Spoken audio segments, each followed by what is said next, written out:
This story delves into themes of identity, obsession, and the unsettling nature of secrets. Listener discretion is advised. You know that feeling, right? That bittersweet nostalgia that washes over you at a high school reunion? 20 years had flown by since the awkward prom photos and the hopeful goodbyes. My own life had been a whirlwind of career changes, a brief engagement that didn't quite stick, and enough travel to fill a passport. I walked into the grand ballroom of the old Claremont Hotel, the air thick with the murmur of 100 animated conversations, each one a thread weaving through 2 decades of forgotten memories. Faces I hadn't seen since graduation were now etched with the undeniable lines of careers, mortgages, and parenthood. Michael Henderson, who used to trip over his own feet in gym class, now carried himself with the confident swagger of a successful lawyer, his hairline a little further back, his laugh a little deeper. Jessica Miller, my best friend from freshman year, looked radiant, a little older, yes, but undeniably happy, her eyes crinkling at the corners when she smiled about her triplets. It was a comforting, predictable parade of time's relentless, universal march. Then I saw him. He was standing by the ornate punch bowl, a quiet, almost serene smile playing on his lips as he listened intently to a small group of classmates laughing. Arthur Sterling. The name clicked instantly, even though I hadn't thought of him in years. He was always a bit of an enigma in high school, brilliant, polite, but reserved, never quite fitting into any one clique. He was the kid who'd bring a paperback copy of something dense like Moby Dick or Crime and Punishment to lunch and actually read it, completely absorbed. My first thought, a quick dismissive one, was wow, Arthur really took care of himself. A fleeting admiration for his discipline, perhaps a touch of envy. But as I watched him, a slow, icy trickle of unease began to snake its way down my spine, tightening its grip with each passing second. It wasn't just that he looked good for his age. It was that he didn't look any age. His face, lean and intelligent, was devoid of the subtle creases around the eyes that marked even the most vigorously preserved faces of our classmates. His forehead was smooth, unlined. The skin beneath his eyes was taut, not even the slightest hint of puffiness or discoloration that comes with years of late nights and early mornings. His hair, a rich dark brown, showed no hint of silver, no thinning at the temples. His posture was as straight and youthful as I remembered it from the senior class photos. He was, to my increasingly disbelieving eyes, exactly the same. Identical. My mind, ever the rationalist, immediately tried to find an explanation, desperately searching for a logical loophole. Good genes, obviously. A strict, almost monastic regimen of diet and exercise. Perhaps he'd been blessed with one of those rare, eternally youthful metabolisms that defy common understanding. Or, the more cynical part of me suggested, maybe he'd found a truly gifted cosmetic surgeon, one who specialized in an undetectable, perfectly natural-looking preservation. But even as these thoughts flickered through my brain, each one more unlikely than the last, a deeper, more primal part of me knew they were insufficient. This wasn't just about looking young, it was about appearing stuck in time. Frozen.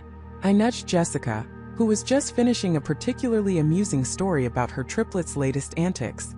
"Hey Jess," I whispered, my voice barely audible above the din, nodding subtly towards Arthur. "Doesn't Arthur Sterling look incredible?" Jessica followed my gaze, her eyes scanning the crowd until they landed on him. She squinted slightly, then nodded slowly, a thoughtful expression on her face. "Yeah, he really does. Always was a bit of a pretty boy, wasn't he? Must be all that organic food and yoga they talk about. Or maybe he just avoids stress." She laughed, a little too dismissively, I thought, as if trying to brush off the observation. "No, Jess," I pressed, my voice lower now, a strange urgency building within me, an almost frantic need for confirmation. "I mean, he looks exactly the same, like he stepped out of a time capsule from 2004. Like he hasn't aged a single day." Jessica frowned, her eyes narrowing as she took a longer, more critical look at Arthur.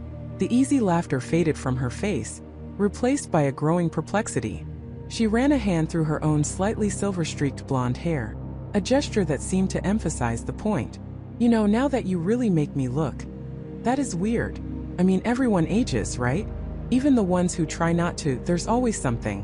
A little sag, a few more lines, a bit of gray. But he hasn't got a single gray hair. No crow's feet. No forehead lines. Nothing." She paused, then slowly, reluctantly shrugged, forcing a lighter tone, as if to dispel the unsettling thought. "Maybe he's a vampire. Or just incredibly unnaturally lucky? She tried to laugh again, but it sounded hollow, brittle. The seed of doubt which I had planted had clearly taken root in her mind too, and the forced humor did little to alleviate the growing tension between us. The feeling of wrongness, of a fundamental law being broken, was palpable. I couldn't shake it. It was more than just an observation. It felt like a glitch in the fabric of reality itself. For the rest of the night, Arthur became an unnerving focal point for me. My eyes kept drifting back to him, feeling an almost magnetic, certainly obsessive pull. I watched him from across the room, noting his interactions. He moved with an effortless grace, his eyes bright and alert, full of an almost youthful vitality. He spoke to people, smiling, nodding, and I saw no one else react with the same alarm or profound disorientation I felt. Were they not seeing it? Or were they simply choosing to ignore the impossible, unconsciously pushing it into the realm of good genes or good living, rather than confront the unsettling truth? I even found myself walking past him, feigning intense interest in the old yearbooks laid out on a table nearby, just to get a closer look, to confirm what my eyes were telling me. He was talking to David Peterson, who had definitely aged, his once thick hair now receding, his face showing the weariness of a demanding job and 3 demanding teenagers. Arthur's voice was calm, pleasant, exactly as I remembered it from 2 decades prior. There was no tremor of age, no subtle slowing of speech, no hint of a deeper register. It was as if time had simply forgotten to touch him, or perhaps forgotten he existed. And the closer I got, the more unsettling the observation became. His skin was smooth, almost unnaturally so, without the slightest hint of sun damage or the fine lines that come with years of expression, laughter, and worry. It was flawless. I felt a sudden, inexplicable chill, even in the warm, crowded ballroom. This wasn't just about good genes or expensive treatments. This was something else entirely. Something impossible. Something that shouldn't exist. Later, back in my sterile hotel room, sleep was an alien concept. The image of Arthur Sterling, eternally youthful, replayed in my mind like a broken record, an insistent, maddening loop. I scrolled through my phone, pulling up our old high school directory, then searching for our class photos online. There he was in the senior class portrait, standing in the back row, a faint, almost imperceptible smile on his face. Then I found a candid shot from a school play, taken when we were juniors, and another from a freshman football game, though he wasn't playing, just cheering from the sidelines. In every single photo, spanning 4 crucial, formative years of high school, Arthur Sterling was the same. The same lean face, the same dark hair, the same quiet, intelligent eyes. I compared them to the image burned into my memory from tonight. No difference. Not a single one. It was a perfect, disturbing match. My logical brain screamed for a scientific explanation, a rational loophole, a flaw in my memory, anything to dismiss the impossible. But my gut, that primal instinct that often knows more than we give it credit for, whispered something far more disturbing. This wasn't a trick of the light, or an illusion wrought by memory, or an elaborate prank. This was real, and it was profoundly, terrifyingly wrong. The next morning I drove home, the encounter with Arthur Sterling still haunting me. A heavy, cold stone in my stomach. My own reflection in the rearview mirror seemed to mock me, showing the subtle, expected signs of my own journey through time. A new line here, a slight shadow there, a touch of weariness in my eyes. It was normal. It was human. And Arthur wasn't. The mystery of it gnawed at me. It wasn't just curiosity. It was an insistent, almost desperate need to understand. How could someone defy the most fundamental law of nature, the one constant in every human life? What was his secret?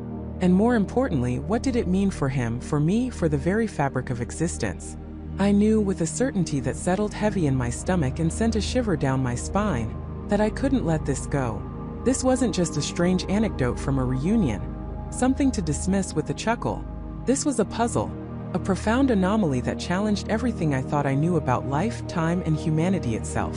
And I, Sarah Jenkins, suddenly found myself at the precipice of an investigation, one that felt both exhilarating and terrifying. Because if Arthur Sterling truly hadn't aged, then the implications were staggering, stretching far beyond mere biology. And whatever secret he held, it had to be earth-shattering. My first step was obvious. I needed to find out everything I possibly could about Arthur Sterling. And I had a feeling, a deep, unsettling premonition that settled like a cold hand on my shoulder, that the deeper I dug, the darker the truth would become. Because immortality, if that's what this was, rarely comes without a heavy price. And I was about to find out just how heavy. My premonition proved to be a chillingly accurate compass. The first thing I did was what any good journalist would. I started digging. Elias Thorne. The name itself felt like it belonged to another era, echoing through dusty archives and forgotten histories. My initial searches were, predictably, a maze of dead ends. The internet, a vast ocean of information, seemed to have surprisingly little on a man who, if my theory held, had lived for an impossibly long time. There were a few scattered mentions, mostly academic papers from the mid-20th century referencing a brilliant, if reclusive, physicist named Elias Thorne. He had published groundbreaking work in theoretical physics, particularly in the field of quantum mechanics, back in the 1950s and early 60s. After that, nothing. A sudden, complete silence. It was as if he'd simply vanished from the face of the earth. But he hadn't vanished, had he? He was still here, walking among us, looking exactly as he did 70 years ago. The thought sent a shiver down my spine. The lack of information online was in itself a red flag. For a man of such intellectual caliber, a man who had seemingly defied time, to leave such a faint digital footprint, it was almost deliberate. Someone had gone to great lengths to erase his past, or perhaps, he had done it himself. I shifted my focus. If the digital world was a dead end, I'd go analog. Old newspapers, university archives, historical societies. Someone somewhere had to remember him. I spent days poring over microfiche, squinting at grainy photographs in old yearbooks, and sifting through brittle newsprint. It was slow, painstaking work, but I was driven by an unshakable compulsion. Then I found her. Eleanor Vance. An obituary notice from 2008 for a Dr. Arthur Vance, a colleague of Elias Thorne at the fictionalized Eastwood University in the 1960s. The obituary mentioned his surviving wife, Eleanor, still living in a quiet suburban town just outside the city. My heart hammered. This was it. A living link. Someone who knew Elias Thorne from the time he was supposedly at his peak, before his mysterious disappearance. I called the number listed in an old phone directory. An elderly woman's voice, frail but clear, answered. I introduced myself, vaguely, as a researcher interested in Eastwood University's physics department from the mid-20th century. I mentioned Dr. Arthur Vance's contributions. She was hesitant at first, wary of a stranger asking about her late husband's professional life. But I was persistent, respectful, and genuinely curious. Eventually, she agreed to meet. Her house was a time capsule, filled with the scent of old books and dried flowers.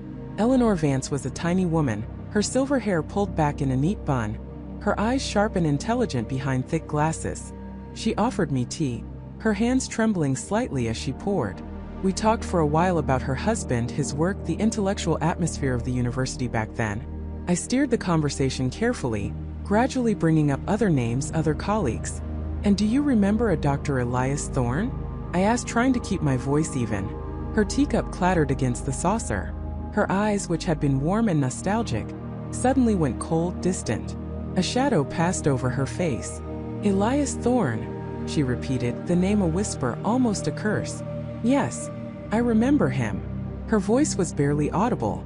I pulled out the faded photograph I had of the Elias Thorne I knew, the one who looked no older than 35. Is this the man you remember? She took the photograph, her fingers brushing the glossy surface. She stared at it for a long, silent moment, her brow furrowed in a mixture of recognition and profound unease. Then slowly she nodded. Yes, she said, her voice strained. That's him. Exactly as I remember him. When was the last time you saw him, Mrs. Vance? I pressed, my heart pounding in my chest. She closed her eyes for a moment, as if sifting through decades of memories, trying to pinpoint a specific moment. It must have been 1968, perhaps early 1969. Arthur and I had him over for dinner just before he left. He resigned from the university quite suddenly, she explained, opening her eyes, which now held a haunted quality. No explanation. Just packed up his office and vanished. No forwarding address, no goodbyes. It was very unlike him. He was always so meticulous, so proper. And he looked exactly like this? I gestured to the photo. She looked at the picture again, then back at me, her gaze piercing. Exactly. Not a day older. That was always the strangest thing about Elias. He never changed. Not in all the years Arthur knew him, from when they first met in the late 40s through the 50s and into the late 60s. He looked the same then as he does in this photograph. He looks the same now, I suppose, if this is a recent picture. I hesitated, choosing my words carefully. It's relatively recent, yes. I couldn't tell her the truth yet, not directly. The implications were too vast, too terrifying. It was unsettling, she continued, her voice dropping to a near whisper. Other professors aged. Their hair thinned, their faces lined. But Elias, he was always the same. A handsome man, brilliant, but there was always something distant about him. Like he wasn't entirely present, even when he was speaking directly to you. Did anyone else notice? Of course. It was a running joke in a way. People would tease him about his secret to youth. He would just smile, a polite, almost empty smile, and change the subject. But it wasn't really a joke, was it? It was a mystery. And a quiet fear for some of us. She shuddered slightly. Arthur always said there was something unnatural about it. Unnatural how? He said Elias had a coldness about him. Not cruel, just devoid of the warmth that makes us human. He rarely spoke of family, never seemed to form close friendships. He was entirely dedicated to his work, to his theories. And there was one project in particular that Arthur worried about. My ears perked up. What project? She leaned forward, her voice hushed, as if afraid the walls might be listening. It was something he called Project Kronos. He was working on it in secret late at night in a restricted lab on campus. Arthur only knew bits and pieces, whispers really. Something about manipulating the very fabric of time, or perhaps the biological clock. He spoke of temporal stasis and cellular regeneration in ways that made Arthur deeply uncomfortable. He thought Elias was dabbling in things best left alone. Did he ever publish anything about Project Kronos? She shook her head. No, not a word.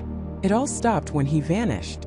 Arthur tried to find his notes, his research, but it was all gone, as if it never existed. Her gaze fixed on me, intense and urgent. Why are you asking about him now, young man? And why do you have a recent photograph? Has he resurfaced? I knew I couldn't lie, not entirely. I encountered him recently, Mrs. Vance. He's still unchanged. Her eyes widened, filled with a primal fear that made my own blood run cold. She gripped my arm, her frail fingers surprisingly strong. Then you must be careful, she urged, her voice trembling. Extremely careful. There was always something about Elias that felt dangerous. Not in a physical way, but in a way that defied nature itself. Arthur believed he had found something terrible that allowed him to stop time for himself. And he was terrified of what Elias might have done to achieve it, or what he might be capable of doing to protect it. She released my arm, her gaze drifting towards the window, as if looking for something lurking in the shadows. Arthur never spoke of it again after Elias left. He became withdrawn, almost obsessive about his own research, as if trying to understand or counteract what Elias had done. He died a few years ago, still haunted by it, I think. Did your husband leave any notes? Any clues about Project Kronos? I asked, sensing a crucial lead. She thought for a moment, then slowly rose and walked over to an old mahogany desk in the corner of the room. She opened a drawer, rummaged through some papers, and pulled out a small leather-bound journal. This was Arthur's personal journal, she said, handing it to me. He kept meticulous notes on everything. He never let anyone read it. But after he passed, I glanced through it. There are some strange entries about Elias, about Kronos, and pages filled with equations I never understood. Perhaps it will help you. I took the journal, my fingers brushing against the worn leather. It felt heavy, not just with age, but with secrets. Eleanor Vance's fear was palpable, a chilling echo of her late husband's terror. She had confirmed the impossible. Elias Thorne had not aged a day in over 70 years. And now I had a name for his research, a project that hinted at the darkest corners of science and existence, Project Kronos. As I left her house, the quiet suburban streets felt less safe, the air suddenly thick with an unspoken dread. The journal clutched in my hand felt like a ticking bomb, promising answers, but also hinting at a truth far more disturbing than I could possibly imagine. I knew with a certainty that settled like a cold hand on my shoulder, that the deeper I dug, the darker the truth would become. Because immortality, if that's what this was, rarely comes without a heavy price. And I was about to find out just how heavy. The realization hit me like a physical blow. James Thorne wasn't just an anomaly.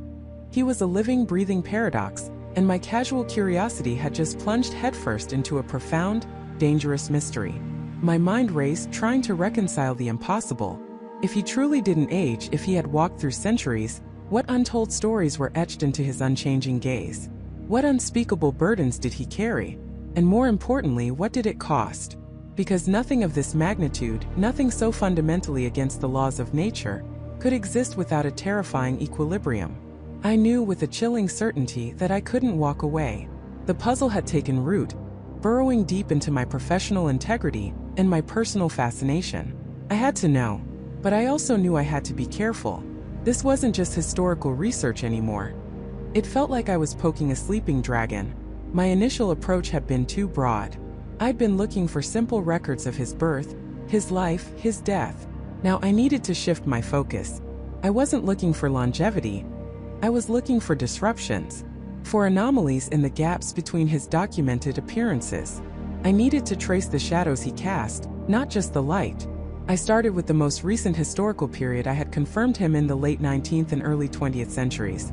The records, though sparse, had shown a pattern. James Thorne would appear, establish himself in a community, often in a role requiring some level of skill or intellect, a physician, an architect, a scholar. Then, after a decade or two, he would simply vanish. No death certificate, no forwarding address, just an abrupt cessation of his presence. People would remember him for a while, perhaps note his youthful appearance, then time would blur the edges, and he would become just another forgotten face in the annals of a town's history. This pattern, visible in the scant records from the 1890s in Boston and the 1910s in New Orleans, became my new guiding star. I cross-referenced census data, city directories, property records, even old newspaper archives, searching not just for James Thorne, but for the absence of James Thorne. And that's when I started to find the first cracks in the seemingly impenetrable wall of his past. In Boston, where he was listed as a respected physician in the 1890s, I found a strange series of articles in the local Gazette from 1902. They spoke of a Dr. Thorne, who had suddenly closed his practice and departed without explanation. The articles, tucked away in the digital archives, mentioned a small scandal, rumors of a patient, a young woman named Eleanor Vance, who had been under his care and had also disappeared around the same time. The police had investigated, found no foul play, and eventually closed the case, attributing it to a runaway or a secret elopement. But the timing was too perfect. James Thorne vanishes and a young woman vanishes. Coincidence? Or a chilling pattern emerging?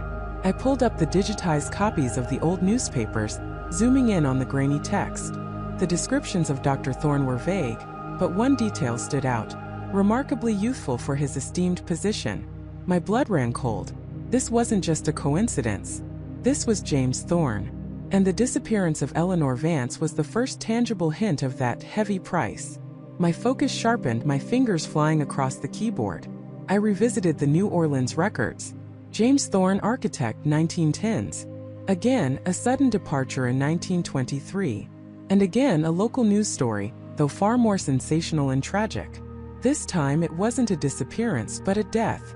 A young socialite, Isabella Moreau, found dead in her lavish home, the victim of what was ruled a tragic accident, a fall down a grand staircase. The articles mentioned she had been recently engaged, and her fiancé, a rising star architect, had left town immediately after the funeral, unable to bear the grief. His name? James Thorne. The hair on my arm stood on end. Two distinct lives, two sudden departures, and in both instances, a young woman connected to him met an untimely or mysterious end. This wasn't the price Thorne paid. This was the price others paid for knowing him. Was he a murderer? A manipulator? Or was his very existence a catalyst for tragedy? The questions spiraled, each more disturbing than the last. I felt a growing sense of dread, but also an insatiable need to uncover the truth. I needed more than just historical whispers. I needed something concrete. I remembered a conversation I'd had years ago with an eccentric, retired historian named Dr. Evelyn Reed. She had specialized in forgotten local histories, particularly those surrounding unusual events or unexplained phenomena. She was known for her meticulous, almost obsessive research methods, and a willingness to entertain theories that most academics would dismiss out of hand. I hadn't thought of her in years, but something about her penchant for the bizarre nagged at me. I vaguely recalled her mentioning a project she'd worked on decades ago. Something about a man who didn't fit. Digging through my old contacts, I found her number, surprisingly still active. Her voice when she answered was frail but sharp, a testament to a mind that clearly hadn't aged as much as her body. I explained my predicament, carefully omitting the more fantastical elements at first, framing it as a challenging genealogical puzzle involving a man with unusually sparse but contradictory records. "Thorne, you say?" she mused, her voice crackling over the phone. "James Thorne. That name, it rings a bell. A very distant, unsettling bell. Give me a moment, dear. My memory isn't what it used to be, but some things just stick." There was a long silence, punctuated only by the faint rustle of papers on her end. I held my breath, a desperate hope blooming in my chest. If anyone could have stumbled upon something similar, it would be Dr. Reed. "Ah," she finally said, a note of triumph in her voice. "Yes, I remember now. A curious case indeed. I was looking into a series of odd disappearances in upstate New York around the 1850s.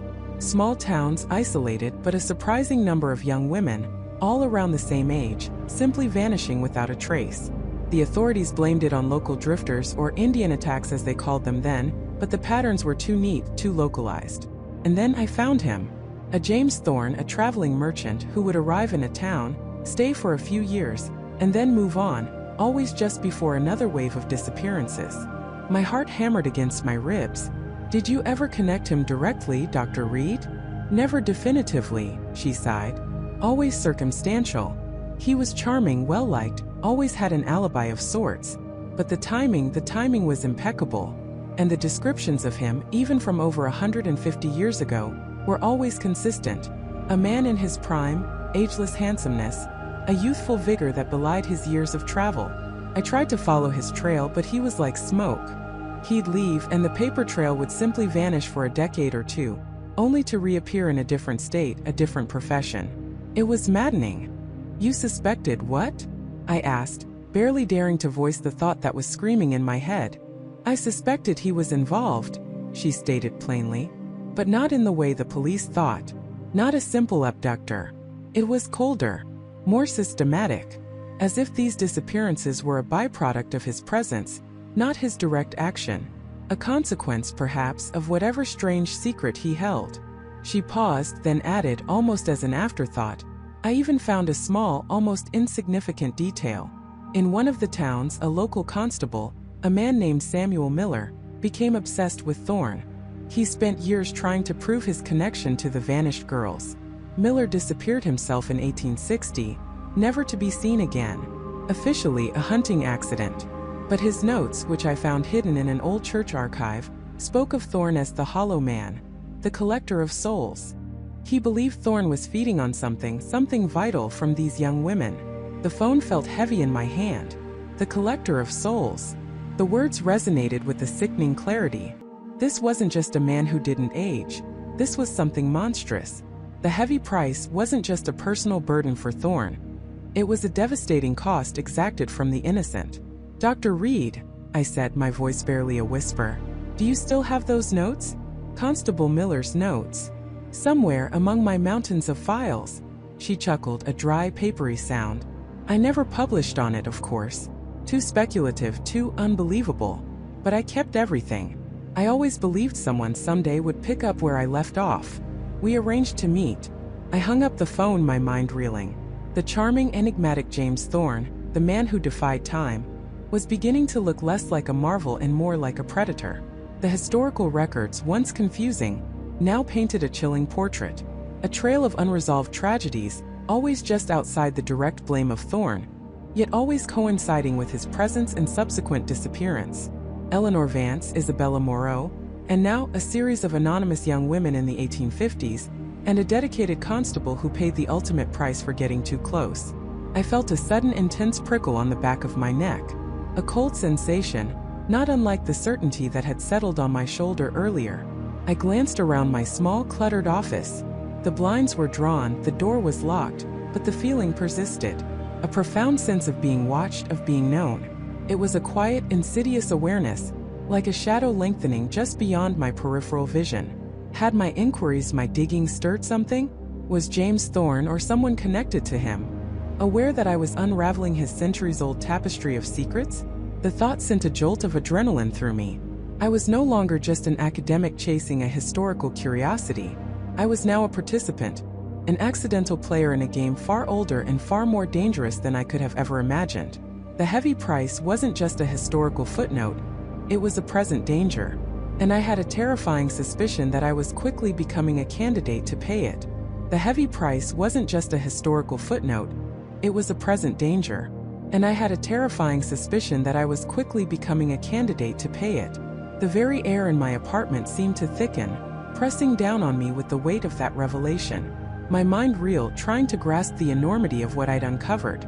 Dr. Thorne, the man who never aged, wasn't just a medical marvel or a scientific anomaly. He was a piece of a much larger, darker puzzle, and I, in my naive pursuit of a story, had stumbled directly into the center of it. The Brotherhood of the Crimson Seal. The name itself felt ancient, whispered from dusty tombs and forgotten texts. It wasn't the kind of organization you just Googled and found a Wikipedia page for. This was something that operated in the shadows, its history meticulously erased from public record, its influence woven into the very fabric of society in ways I couldn't yet comprehend. My first instinct was to run, to pack a bag, delete everything and disappear. But where would I go? And what good would it do? If this brotherhood could orchestrate the disappearance or whatever it was of a man like Eris Thorne, a man who had existed for centuries, what chance did I, a freelance journalist, have of truly vanishing? No, running felt like postponing the inevitable, perhaps even making myself an easier target. My only chance, I realized with a cold dread, was to understand. To understand what Thorne knew, what he was involved in, and what exactly this heavy price entailed. I spent the next few days in a blur of frantic research, my laptop screen a flickering portal to the abyss. I scoured every obscure historical archive, every fringe forum, every digitized ancient text I could find. My search terms grew increasingly desperate: Brotherhood, Crimson Seal, immortality cults, ancient longevity secrets, secret societies, eternal life. Predictably, the public internet yielded little more than conspiracy theories and fictional accounts. The Real Brotherhood, if it existed as I now believed it did, was far too sophisticated to leave breadcrumbs on Reddit. Yet, a few fragments, barely discernible amongst the noise, began to coalesce. Mentions of a Crimson Pact in certain medieval European texts, thinly veiled allegories about guardians of the flame in Renaissance-era philosophical tracts, and even a fleeting reference to a Seal of Solomon in a collection of alchemical manuscripts. Each mention was vague, almost poetic, never explicitly naming the Brotherhood, but always hinting at a powerful secretive order concerned with the preservation of knowledge and a strict adherence to an ancient covenant. The common thread was power, longevity, and a severe penalty for transgression. The more I searched, the more paranoid I became. Every shadow seemed to hold a lurking figure. Every unfamiliar car on my street felt like it was watching me. I started taking circuitous routes to the grocery store, checking over my shoulder constantly. Sleep became a luxury I couldn't afford. My dreams filled with faceless men in dark robes and the chilling echo of Thorne's voice. I knew I needed to go back to Thorne's apartment. The first time, I was looking for a medical explanation. Now I was looking for a confession, a warning, a key. I waited until the dead of night, slipping out of my building like a phantom. The drive to Thorne's upscale apartment complex was agonizingly slow, every traffic light a test of my nerves. The building itself was quiet, bathed in the soft glow of security lights. I still had the key Thorne had given me, a chilling reminder of his trust or perhaps his desperation. Inside, the apartment was exactly as I'd left it. Meticulously tidy, eerily silent. The lingering scent of old books and something faintly metallic like ozone still hung in the air. This time I didn't just rummage. I dissected. I pulled out every book from the shelves, feeling for hidden compartments. I tapped along the walls, listened for hollow sounds, ran my hands under furniture. My heart pounded with a frantic rhythm, a drumbeat against the silence. Hours passed. My fingers were sore, my eyes strained. I was about to give up, convinced there was nothing left, when I returned to Thorne's study, the room where I'd first interviewed him, the room that had held so many secrets. I ran my hand along the underside of his large, ornate desk, feeling for anything unusual. And there it was. Not a button, not a lever, but a small, almost imperceptible groove in the polished wood. My finger snagged on it, and with a soft click, a narrow drawer, no wider than a pen, slid out from beneath the desktop. Inside there was no money, no jewels, no flash drive.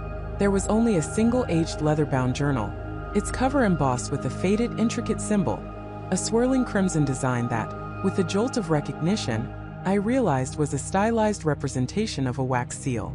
The crimson seal. My hands trembled as I opened the journal. The pages were filled with elegant, looping script, Thorne's handwriting, but not in English. It was a language I vaguely recognized from my brief foray into ancient texts, a blend of Latin and something older, more guttural, a proto-Romance language with roots lost in antiquity. My heart sank. I couldn't read it, but tucked within the pages, pressed flat and almost invisible against the parchment, was a small folded piece of paper. This at least was in English. It was a single sheet, typed, not handwritten, and the paper itself felt strangely thick, almost like vellum. My eyes scanned the words and a cold wave washed over me. It was a list of names, and next to each name a date. Eleanor Vance, 1987. David Cha, 1993. Sarah Jenkins, 2001. Robert Miller, 2008. Eris Thorne, 2023. And at the very bottom, in a different, more modern font, a single chilling addition. Michael Reed pending. My breath hitched. My own name listed alongside Thorne's and the others, all with dates. And the word pending. It wasn't a list of people Thorne knew. It was a list of targets. A list of those who had paid or were about to pay the heavy price. Thorne had known. He had known he was next. And he had known I would follow. This journal, this list, it wasn't just a record. It was a desperate plea, a breadcrumb trail left for me, the unwitting successor to his investigation. The realization hit me like a physical blow. Thorne hadn't just disappeared. He had been taken. And this list wasn't a record of their deaths, but of their removal, their erasure. The dates weren't dates of death certificates. They were dates of their last known appearance, their last moment of existence before the Brotherhood had made them vanish. I hastily tucked the list back into the journal, careful not to damage the fragile paper. I knew I couldn't stay here. I had found what I was looking for, and far, far more than I had bargained for. I had to get this journal translated. I had to understand what Thorne had been trying to tell me. Back in my apartment, the journal felt like a ticking bomb in my hands. I knew of only one person who might be able to help me with such an obscure language, someone who dealt in the shadows of forgotten history. Dr. Evelyn Hayes, a reclusive linguistics professor at the City University, known for her eccentric theories on ancient cultures and her uncanny ability to decipher dead languages. She was notoriously difficult to reach, a woman who preferred the company of dusty manuscripts to living people, but she was my only hope.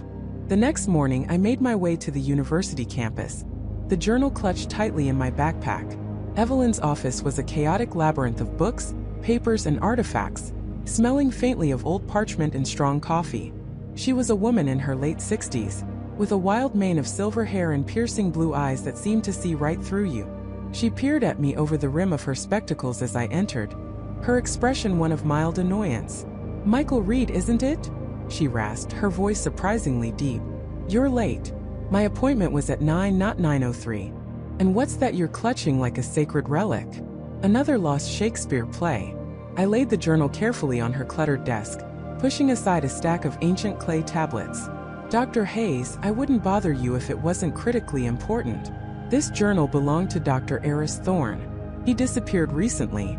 I believe this contains information that could explain everything, but it's in a language I can't read." Evelyn's eyes, which had been dismissive, now narrowed, a flicker of something I couldn't quite decipher passing through them.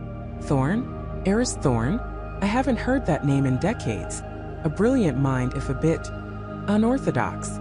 What do you mean, disappeared?" "He vanished without a trace," I explained, trying to keep my voice steady. "And I have reason to believe it was connected to a secret society, something called the Brotherhood of the Crimson Seal." At the mention of the name, Evelyn went utterly still. Her face, usually flushed with academic fervor, paled. She slowly reached out a trembling hand and picked up the journal, her fingers tracing the crimson seal on its cover. Her eyes scanned the foreign script on the first page, and a low gasp escaped her lips. "The Brotherhood of the Crimson Seal," she whispered, her voice barely audible. I truly thought they were just a myth, a scholar's ghost story." She looked up at me, her blue eyes wide with a fear that chilled me to the bone. "Michael, if this is what I think it is, you've stumbled into something far more dangerous than you can possibly imagine. This isn't just a secret society. It's an organization that has woven itself into the very fabric of human history, guarding a secret so profound, so utterly terrifying, that merely knowing of its existence can cost you everything." "What secret?" I pressed, my voice hoarse. "What did Thorne know? And what is the heavy price they extract?" Evelyn slowly shook her head, her gaze fixed on the ancient script. "The price," she said, her voice a strained whisper, "isn't merely death, Michael. Death is a release. Their price is erasure. They don't just kill you. They make it so you were never born. They meticulously remove every trace of your existence, not just from records, but from the very memories of those who knew you. You become a ghost, a phantom, a void where a life once was. And anyone who knew you, anyone who remembers you, becomes a liability." My blood ran cold. Erasing someone from existence, from memory? It was a nightmare scenario worse than any death. It meant not only was Thorne gone, but he was being actively forgotten. And if I was on that list, if Michael Reed Pending meant what I now feared it did, then my own life, my own memories, my very identity were already hanging by a thread. I was no longer just investigating a story. I was fighting for my own existence. Michael Reed Pending. The words echoed in my mind, a chilling mantra. My breath hitched, a cold knot tightening in my stomach. The sterile glow of the screen seemed to mock me, illuminating not just a name, but the potential erasure of my entire existence. This wasn't some abstract conspiracy theory anymore. This was personal, deeply, terrifyingly personal. Every fiber of my being screamed for me to run, to delete the file, to pretend I'd never seen it. But the reporter in me, the part that had always chased the truth no matter the cost, was now fused with a primal instinct for survival. My survival. My gaze darted around the dimly lit apartment. The shadows seemed deeper, the silence heavier. Was I truly alone? Had I been alone this whole time? The thought that someone they knew I was looking, knew I was close, sent shivers down my spine. My phone, buzzing softly on the desk, felt like a tracking device. My laptop, a digital breadcrumb trail. I felt exposed, vulnerable, my carefully constructed world crumbling around me. Who could I trust? Emily? The idea flickered, then died. Drawing her into this, into my potential fate, was unthinkable. I was fighting for my life, and maybe for the very definition of what a life even was. I needed answers, and I needed them now, but not from my own devices. Not from anything that could be traced back to me. I grabbed my old battered laptop, the one I used for anonymous browsing, and headed out. The library was closed. The coffee shop Wi-Fi felt too public, too easily monitored. I ended up at a late-night internet cafe, a relic of a bygone era, its fluorescent lights humming a discordant tune. Hidden in a corner, cloaked in the anonymity of the digital ether, I began my search. Project Chronos, I typed. Pending. Memory alteration. Identity transfer. The results were a dizzying mix of science fiction forums, fringe theories, and legitimate scientific papers on neuroplasticity and memory recall.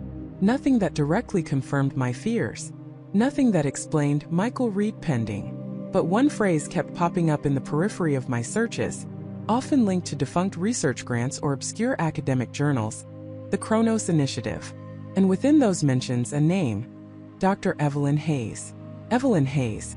The name resonated with a faint, unsettling familiarity. Where had I heard it before?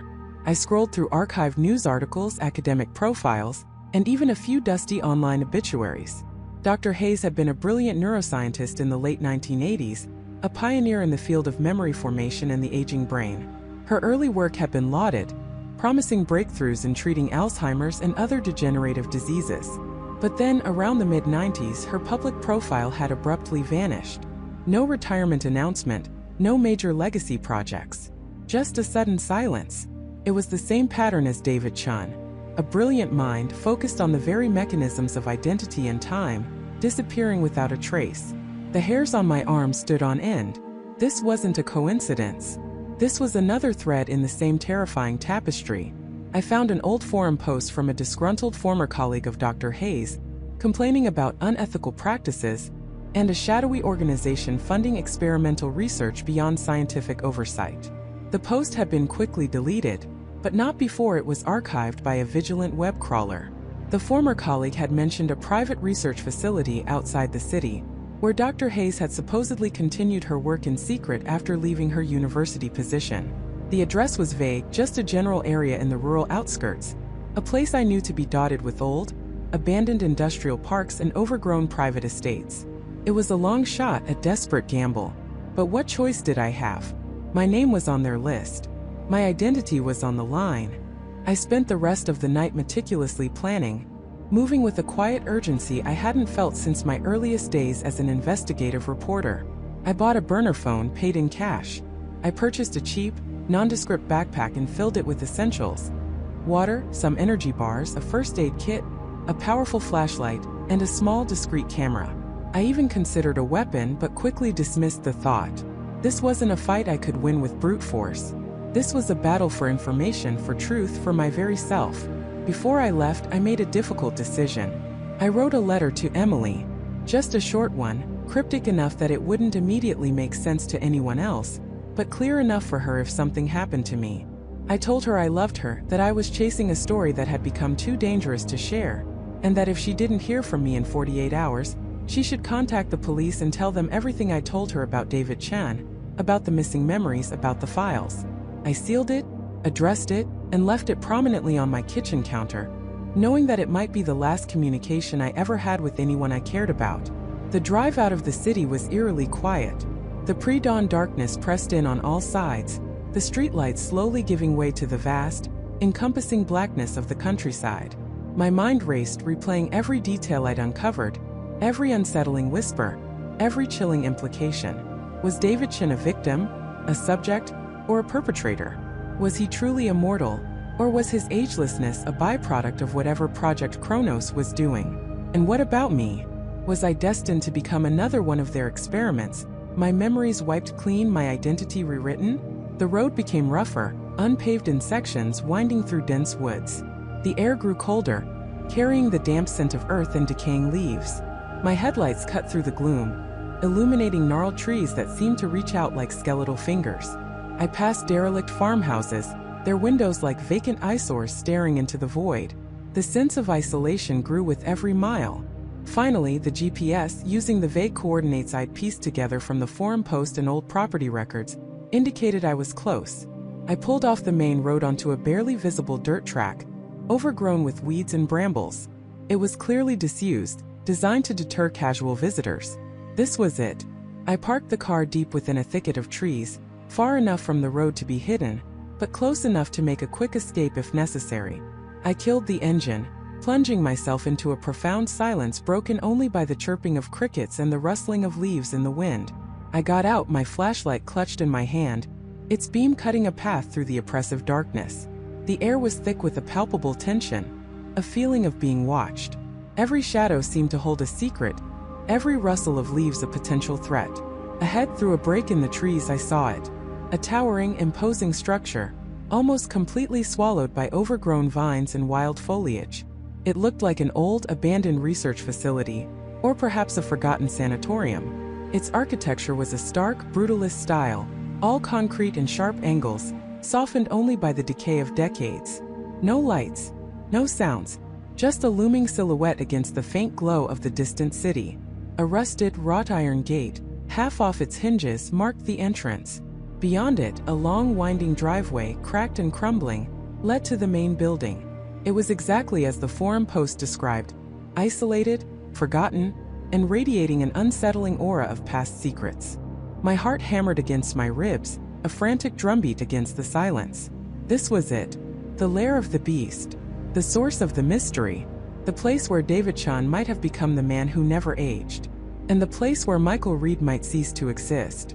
As I stepped through the broken gate, a gust of wind swept through the old facility, rattling loose panes of glass in the upper windows. It sounded like a sigh, or perhaps a warning. I gripped my flashlight tighter, my gaze fixed on the dark, foreboding structure. I was no longer just investigating a story. I was walking into a nightmare, one that had my name written on its ledger, pending. And I knew with a chilling certainty that whatever lay within these walls held the key to my own fate. The heavy iron door, scarred with rust and neglect, hung slightly ajar, a dark invitation into the unknown. It creaked like a dying animal as I pushed it open, the sound echoing into a cavernous silence that swallowed the last vestiges of the outside world. Stepping across the threshold, I was immediately enveloped by a chill that had nothing to do with the temperature.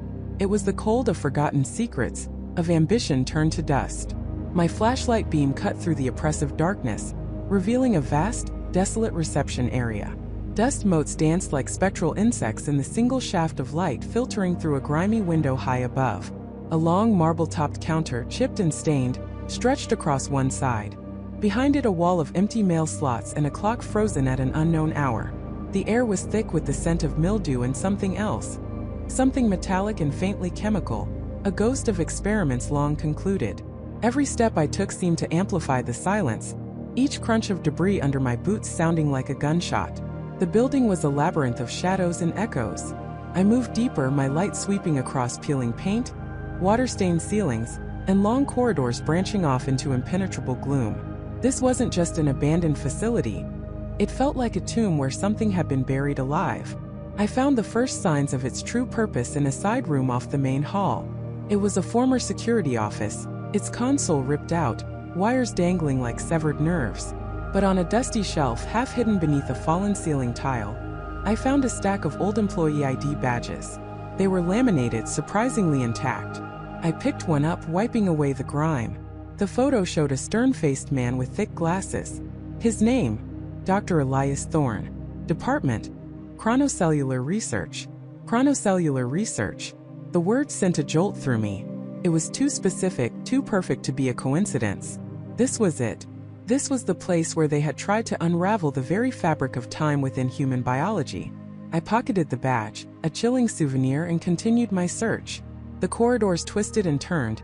Each door I encountered either locked solid or hanging open on broken hinges, revealing empty, sterile rooms.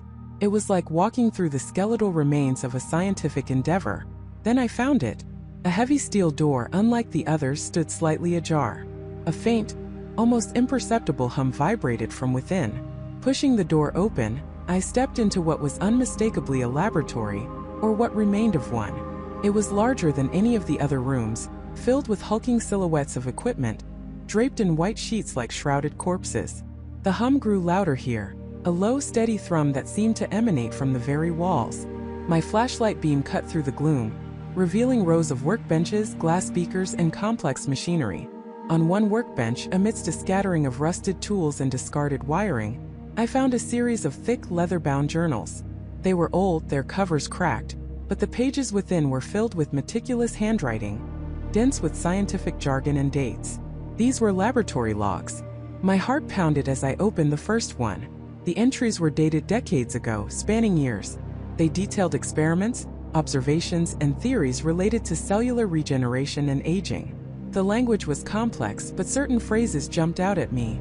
Telomere extension, mitochondrial repair, reverse senescence. They were attempting to reverse the aging process. I flipped through the pages, my fingers trembling slightly. The names of researchers appeared repeatedly. Thorne Davies Chan. Dr. Elias Thorne, the man from the ID badge. This was his work. But then, a new name started appearing with increasing frequency, first as a subject, then almost as a phenomenon. Subject Alpha. The entries related to Subject Alpha were different. They were less clinical, more awestruck, almost desperate. Subject Alpha exhibits unprecedented cellular stability. No discernible degradation after 20 years. The implications are staggering. I knew with a cold certainty that Subject Alpha was David Miller. As I devoured the entries, the story began to unfold.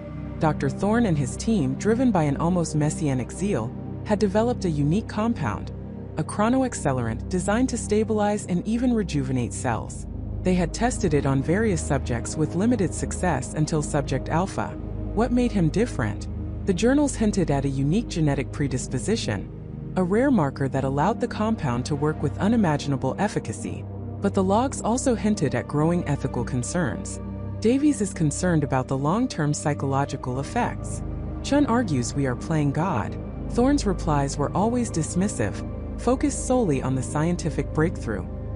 He saw Subject Alpha not as a human being, but as the pinnacle of his life's work. Then the tone shifted. The entries became frantic. Unforeseen side effects. Subject Alpha's mental state deteriorating. Aggression, paranoia. It wasn't just about stopping aging anymore. It was about controlling the monstrous success they had unleashed. Thorne had become obsessed, his entries detailing increasingly desperate attempts to stabilize Subject Alpha, to contain the unexpected consequences of immortality. My eyes scanned the last few pages of the final journal. The dates were much more recent, only a few years old. The handwriting was erratic, almost illegible. He's gone. A breach. We created a god. Or a demon. The final entry, scrawled in a shaky hand, was a chilling plea. May God forgive us for what we have done. Subject Alpha must never be replicated. The world is not ready. A cold dread settled deep in my bones. They hadn't just made someone immortal. They had created something unstable, something dangerous. And David Miller, Subject Alpha, was out there living among us, a ticking time bomb. As I processed this horrifying revelation, a sudden sharp clang echoed from deeper within the lab, followed by a faint scraping sound. It was distinct, not the settling of an old building, but the sound of something moving. My blood ran cold. I wasn't alone. My flashlight beam jerked towards the sound, illuminating a narrow doorway I hadn't noticed before, half obscured by a stack of rusted equipment. The scraping sound came again, closer this time, like metal dragging across concrete. It was deliberate, rhythmic. Someone or something was in here with me. Every nerve in my body screamed at me to run, but my feet felt rooted to the spot. My gaze fell upon the workbench again, specifically on a faded photograph tucked under one of the journals. I picked it up, my hands clammy. It was an old group photo taken in this very lab decades ago. Dr. Elias Thorne stood proudly in the center, flanked by his team, and in the front row, looking younger but unmistakably himself, was David Miller. He wasn't just Subject Alpha. He was also a researcher, one of them. The implication hit me like a physical blow. David Miller wasn't just a victim of an experiment. He was part of its inception. He wasn't just the man who never aged. He was the man who had helped create the process. He had chosen this. Another clang, much louder this time, erupted from behind the narrow doorway, followed by a low guttural growl that resonated through the lab. It wasn't human. My breath hitched in my throat. The creature from the woods, the thing that had stalked me. It was here. It had followed me. My heart hammered against my ribs, a frantic drumbeat against the encroaching terror. I was trapped, deep inside a forgotten monument to scientific hubris, with a monstrous secret in my hand and an unseen horror closing in. The fate I had felt waiting for me in this place was no longer pending. It was now a terrifying reality, breathing down my neck. My fingers, numb with a terror I had never known, clamped around the cold, smooth glass of the vial.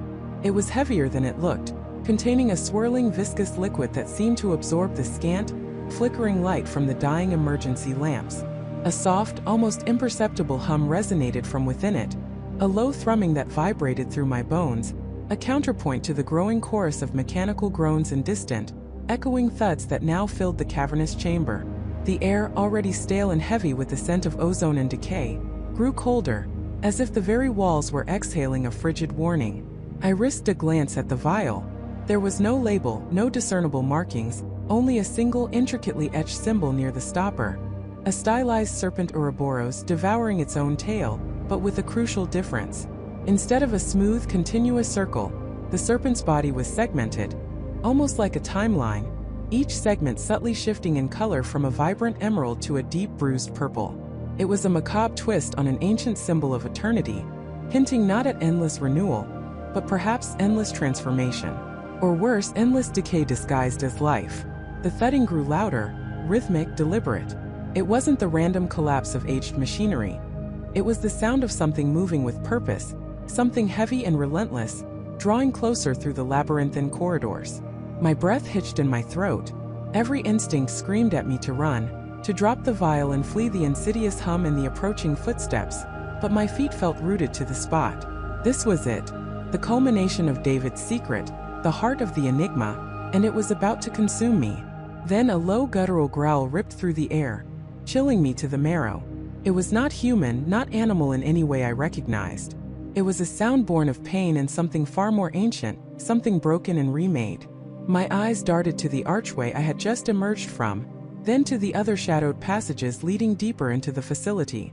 Escape felt impossible. The growl was followed by a scraping sound, like heavy metal dragging across concrete, and then the distinct clack-clack-clack of claws on the floor, echoing with terrifying clarity. Panic finally seized me. I spun, the vial still clutched tightly, and bolted down the nearest dark corridor, not caring where it led. The air rushed past my ears, the only sound louder than my own frantic heartbeat. I could hear the clack-clack-clack picking up speed behind me, accompanied by a ragged, wheezing breath that seemed to vibrate through the very structure of the building. Whatever was chasing me, it was fast. And it was big. The corridor opened into a vast, circular chamber, dominated by a massive, rusted central console that looked like something out of a forgotten sci-fi movie. Banks of dead monitors lined the walls, their screens dark and dusty. But it was not the console that caught my eye. It was the dozens of identical, glass-encased pods standing upright around the perimeter, like a silent army of cryogenic tubes. And they weren't all empty. My sprint faltered. Inside several of the pods, grotesque shapes were visible, distorted and horrifying. Some were clearly human-like, but stretched, elongated, their limbs impossibly thin or unnaturally thick. Others were more amorphous, like lumps of flesh suspended in a murky liquid, barely recognizable as having once been organic life. These weren't just failed experiments, they were tortured experiments. A cold dread seeped into my bones, far worse than the fear of being chased. This was the true face of the hubris I had sensed. This was what happened when humanity tried to play God with the very fabric of life. A deafening roar erupted from the corridor I had just exited, followed by the sickening crunch of metal as something slammed into the doorway. I didn't hesitate. I dashed for the far side of the chamber, my eyes scanning for any other exit. My gaze fell upon a single active terminal near one of the pods. Its screen glowed with a faint sickly green light, displaying rows of cryptic data. A desperate hope, a need to understand, warred with the primal urge to flee. As the thudding steps grew closer, I veered towards the terminal. My fingers, still trembling, fumbled over the dusty keyboard. The screen flickered, and a single chilling name flashed across the top of the interface. Project Chimera. Below it, a log file was open, detailing the horrifying progression of experiments. My eyes frantically scanned the entries, recognizing dates from decades ago, then more recent ones, even some from just a few years back. This facility wasn't abandoned. It had simply gone silent. The growl was right behind me now, a hot, fetid breath on my neck. I didn't dare turn. My eyes locked onto a particular entry in the log, dated just 3 years prior. Subject 7 Gamma. Stable cellular regeneration achieved. Accelerated aging reversal initiated. Unexpected side effect. Enhanced aggression, cranial structural alteration, epidermal calcification. Containment breach protocol failed. Subject designated Guardian. Guardian. The word echoed in my mind, a horrifying revelation. The unseen horror wasn't just a monster. It was a product of their success, a twisted protector, bound to this living mausoleum. Subject 7 Gamma. Was it David? No, the description didn't fit. David was perfectly human, albeit unnervingly ageless. This was something else. Someone else. A failed attempt at replicating David's condition, perhaps, or a different path entirely. A shadow fell over the terminal, immense and jagged. The air was thick with the stench of ozone and something indescribably metallic, like old blood and rust. I could feel the heat radiating from its massive form. My heart hammered against my ribs, threatening to burst. This was it. The end of the line. With a final desperate surge of adrenaline, my eyes darted to the very bottom of the log file, where a new entry, highlighted in angry red, had just appeared, detailing recent activity. Intruder detected. Guardian deployed. Target: unidentified human male. Objective: retrieval of key artifact. Key artifact. The vial in my hand. They knew. It knew. A guttural shriek tore through the chamber, reverberating off the glass pods, making the grotesque shapes within them seem to writhe. I braced myself, my body tensing, expecting to feel claws, teeth, something tearing into me. But the attack never came. Instead, a blinding flash of light erupted from the corridor entrance, followed by a deafening crack that shook the very foundations of the facility. The Guardian roared, a sound of pure agony, and stumbled back, its massive form momentarily silhouetted against the blinding light. My head snapped towards the source of the commotion. Standing in the fractured archway, framed by the lingering afterimage of the flash, was a figure. Tall, lean, dressed in dark, unassuming clothes, but radiating an aura of dangerous competence. And in their hand a device that pulsed with a faint blue light, like a miniature lightning rod. It was David. He looked exactly as he had the first time I saw him decades ago, not a day older. His eyes, usually calm and detached, now burned with an intensity one hadn't witnessed before. He was here. He wasn't just the subject of the mystery. He was an active player, a participant in this deadly game. The Guardian, recovering quickly, let out another enraged bellow and lunged at David. The creature was immense, its skin a patchwork of calcified plates and raw, exposed muscle, its limbs ending in razor-sharp talons. It moved with a horrifying speed for its size, a blur of monstrous power. But David was faster. He moved with an almost supernatural grace, evading the Guardian's sweeping attack with effortless precision. The blue device in his hand flared again, not with light this time, but with a focused beam of energy that struck the Guardian's shoulder with a sickening thud. The creature howled, staggering back, its calcified plating smoking. "Michael!" David's voice cut through the chaos, sharp and urgent. "The vial! Give it to me!" My name, spoken with such urgency, snapped me out of my stunned paralysis. David knew I was here. He knew what I had. And he was fighting this thing to get it. But why? Was he trying to protect me? Or was he trying to reclaim his secret? The Guardian, seemingly impervious to pain, charged again, its roars echoing through the chamber. David met it head-on, engaging in a horrifying dance of evasion and precise, energy-based strikes. Each hit from David's device sent ripples of agony through the Guardian, but each near miss from the creature's claws seemed to drain David's own reserves. He was powerful, yes, but not invincible. I looked down at the vial in my hand, the key artifact, the symbol of the Ouroboros. The humming intensified, almost a desperate plea. This wasn't just a serum for immortality. It was something more, something that could control, or perhaps even create these horrors. Was David trying to prevent it from falling into the wrong hands, or did he want to wield its power himself? The line between savior and villain blurred with every clash of flesh and energy. "Now, Michael!" David yelled again. His voice strained as he parried a crushing blow from the Guardian that sent sparks flying from his device. "It's not safe." The Guardian, momentarily distracted by David, turned its grotesque head towards me, its eyes glowing with a malevolent intelligence. It was still focused on the key. It lunged, not at David but directly at me, its massive clawed hand outstretched, aiming for the vial. There was no time to react, no time to think. I was caught between the monster and the man who never aged, trapped in a forgotten monument to scientific hubris, with a monstrous secret in my hand and an unseen horror closing in. The fate I had felt waiting for me in this place was no longer pending. It was now a terrifying reality, breathing down my neck. And David, the enigmatic figure at the heart of it all, was demanding the very thing that promised to unravel his entire existence, leaving me with an impossible choice. His words, delivered with chilling calm, echoed in the sudden silence of my apartment, each syllable a hammer blow to my already fractured resolve. David, seated opposite me, his face impassive, his eyes holding an ancient, unreadable depth, leaned forward slightly. "Michael," he said, his voice a low, even rumble, "you have something that belongs to me, something you acquired during your vigorous investigation." My heart hammered against my ribs, a frantic drumbeat of dread.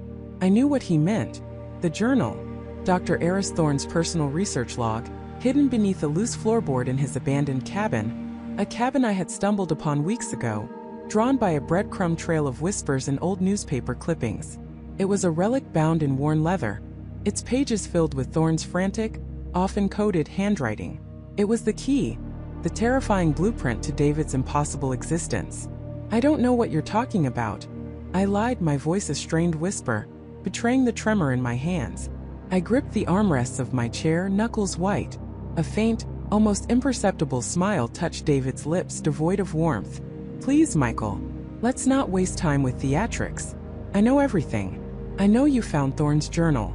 I know you've been poring over its contents, trying to decipher its archaic language, its bizarre chemical formulae, its references to ancient rituals and biological anomalies. You're closer than anyone has ever been to understanding how I came to be.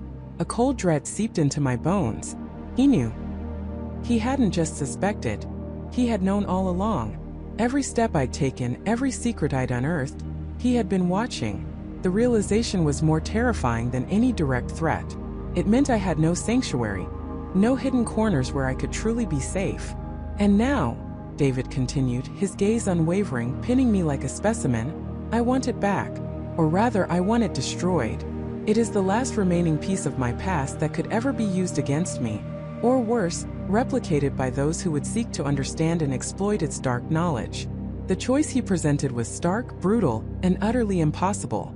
Give him the journal, destroy the only tangible proof of his existence, the only hope of ever understanding the impossible science that sustained him, and perhaps finally finding a way to stop him. Or refuse and face the unknown, yet undoubtedly catastrophic, consequences. My mind raced, grappling with the implications. The journal wasn't just a curiosity. It was a Pandora's box. I'd spent countless nights hunched over its brittle pages, translating Thorne's frantic notes, cross-referencing his cryptic diagrams. It spoke of a rare botanical extract, a specific lunar cycle, and a series of bioalchemical processes so complex they bordered on the mystical. Thorne hadn't just theorized, he had experimented, and David apparently was his most successful or perhaps most tragic outcome. The journal was a living testament to a scientific heresy, a dark miracle. Why destroy it? I managed to stammer, trying to buy time, trying to understand the depth of his fear. If it's just a relic, why does it matter so much? David's expression hardened. Because, Michael, as you yourself have discovered, knowledge is power. And this knowledge, in the wrong hands, could unleash an unimaginable horror upon the world. Or, he added, his voice dropping to a near whisper, it could be used to undo me, to take away the one thing I have fought for centuries to maintain. His eyes held a flicker of something ancient and weary, a profound fear that surprised me. For a fleeting moment, he didn't seem like the unkillable, unaging enigma, but a man, or something that once was a man, desperate to protect his secret, his very being. Then the mask of invulnerability returned. I am giving you a choice, Michael. A very simple one. The journal by dawn tomorrow, undamaged and in my possession, so I can ensure its complete annihilation. Or, you will face the consequences. What consequences? I asked, my voice barely steady. I knew it was a foolish question, but I needed to hear it, to gauge the depth of his malice.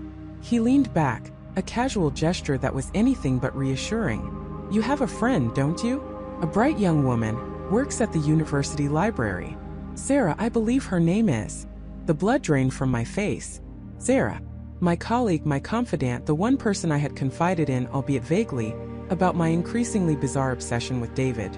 She was smart, kind, and completely innocent. My stomach lurched. He knew about Sarah. He knew everything. What about Sarah? I demanded, my voice raw with sudden terror. Nothing if you comply, David replied, his voice still unervingly calm. She seems like a delightful person, very keen on ancient texts, I hear. A shame if her curiosity were to lead her down a path less traveled, a path that might prove rather dangerous, especially if she were to stumble upon certain information, or perhaps certain individuals who might not appreciate her inquiries. It wasn't a direct threat of violence, not explicitly, but the implication hung heavy in the air, thick and suffocating. He wasn't threatening to physically harm her directly, not yet.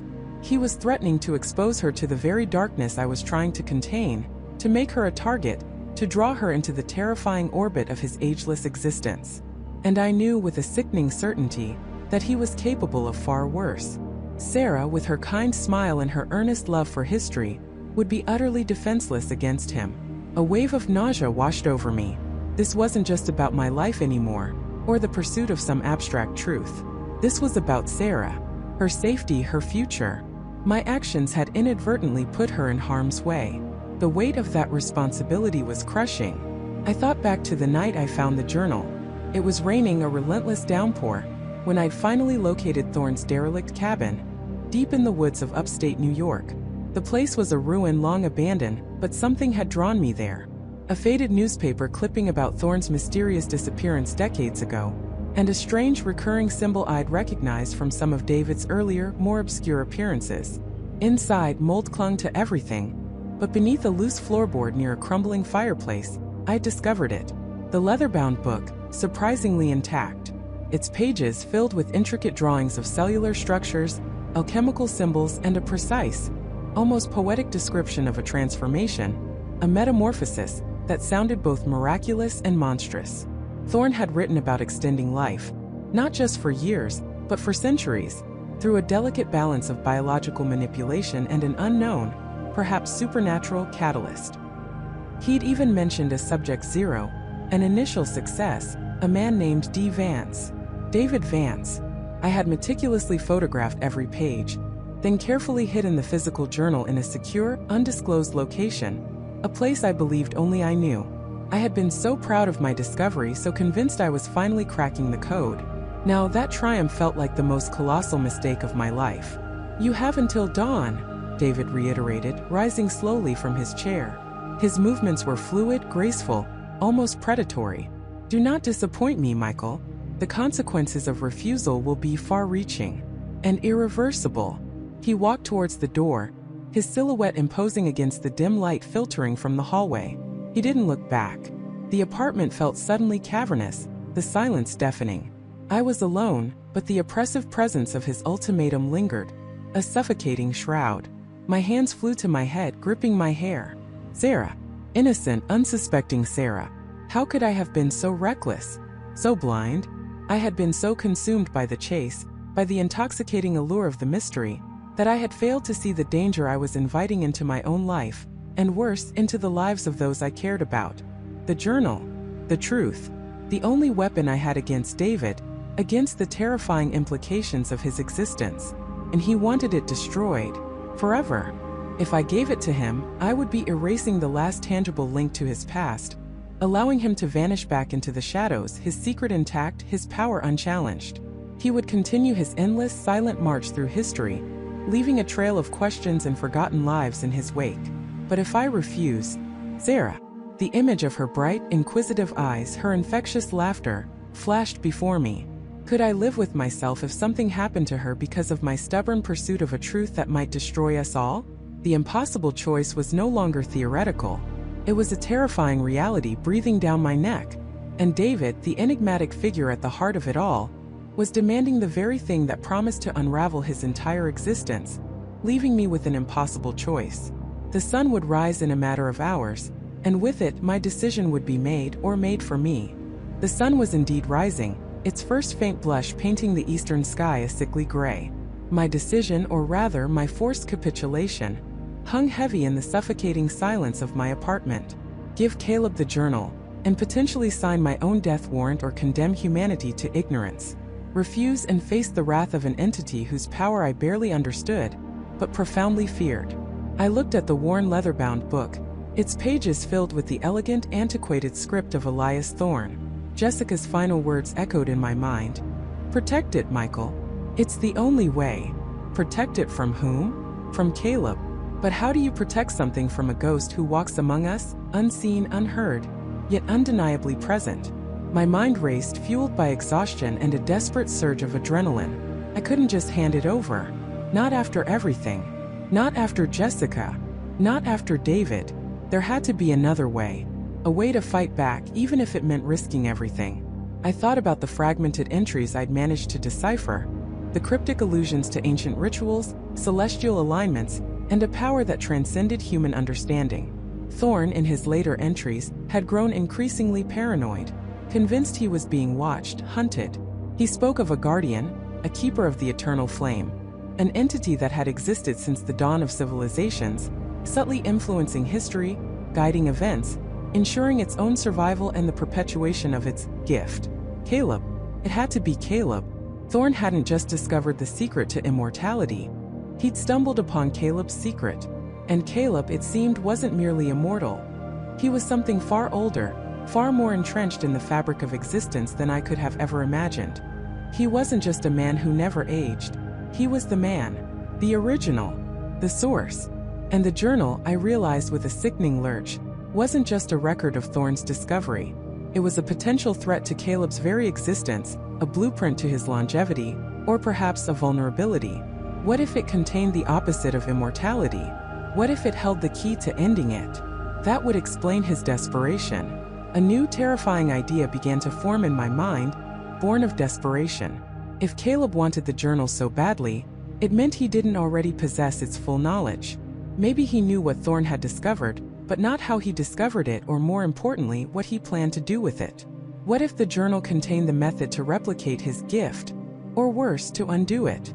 I couldn't fight Caleb with brute force. He was beyond that. But I could fight him with information, with knowledge, with the very thing he sought to suppress. My plan was a long shot, reckless, and possibly suicidal. But it was the only shot I had. I would give him a journal. Not the journal. I frantically searched my apartment. I needed a decoy, something old, leather-bound, that could pass for Thorne's artifact at a glance. My gaze fell upon an old, forgotten copy of my great-grandfather's war diary, tucked away in a dusty bookshelf. It was the right size, the right texture, its pages yellowed with age, its cover a similar dark leather. Perfect. My hands trembled as I carefully removed Thorne's journal from its hiding place beneath a loose floorboard in my closet. I quickly replaced it with the war diary, making sure the floorboard settled back into place without a sound. Now for the real journal. I couldn't keep it in the apartment. Caleb would know. He would find it. I needed to move it, hide it somewhere he wouldn't expect, somewhere secure, and more importantly, somewhere I could access it again if I survived this. My eyes scanned the room, desperate. My gaze landed on the old safe I kept hidden behind a painting, a relic from my grandfather, meant for important documents. It was small, old-fashioned, but sturdy. I quickly opened it, placed Thorne's journal inside, and spun the dial, praying it was enough.